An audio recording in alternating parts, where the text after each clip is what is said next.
Hello viewers, আবারও নতুন একটি মিনি ব্লগে আপনাদের স্বাগত। ছাদ থেকে তোলা এই ভিডিও ফুটেজটি হচ্ছে আমার ড্রাগন গাছের বাগানে নতুন লাউ গাছের চারা লাগানো হয়েছিল প্রায় 2 মাস আগে, আর সেটি বিস্তারিত হয়ে বড় হয়ে একদম ছড়িয়ে গেছে চারিদিকে। একজনকে দেখতে পাচ্ছি এখানে এসছে লাউ খুঁজছে, স্নান টান সেরে ফ্রেশ হয়ে চলে এসছে লাউয়ের সন্ধানে।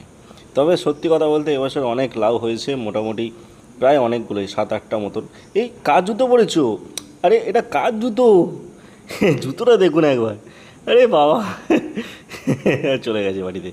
তো যাই হোক, আমরা কালকে লাউ কেটেছিলাম। এই যে আমার ওয়াইফ সাগরিকা লাউ হাতে নিয়ে দাঁড়িয়ে আছে। ও বাবা, লাউ শাকটাও হাতে নিয়ে দাঁড়িয়ে আছে।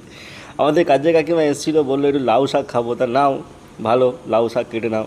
বললো আরেকজন লাউ শাক চেয়েছে, 20 টাকা দাম দেবে বলেছে, তাই নাও 20 টাকা দাম দেবে। আবার কি, লাউ নিজেও খাচ্ছি, গাছেও হচ্ছে, প্লাস লাউ শাকও খাচ্ছি, আবার 20 টাকা পাচ্ছি।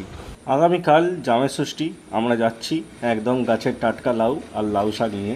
লাউ ধরেছে, এগুলো হবে? বড় হয়েছে, নিচেরটা বড় হয়েছে, তাহলে মাচায় তুলে একটুখানি ইট করে তুলে দিতে হবে, নাহলে ওই মাটিতে লেগে পচে যাবে। হ্যাঁ, বাহ, দারুণ লাউ গাছ হয়েছে। আমরা দেখলাম শাক হয়েছে, অনেক কাটা হয়েছে। একজন শাক চেয়েছে, কাকিমা একটু নেবে, কাকিমার জন্য একটু নাও।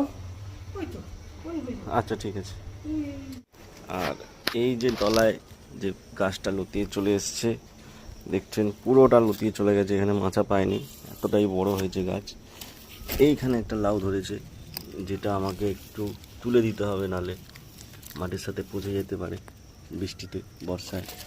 আবার এইখানে একটা লাউ মাঝারি সাইজের হয়ে এসছে, বড়। এই হলো লাউয়ের সংখ্যা, আপাতত 4টে আমরা দেখতে পাচ্ছি।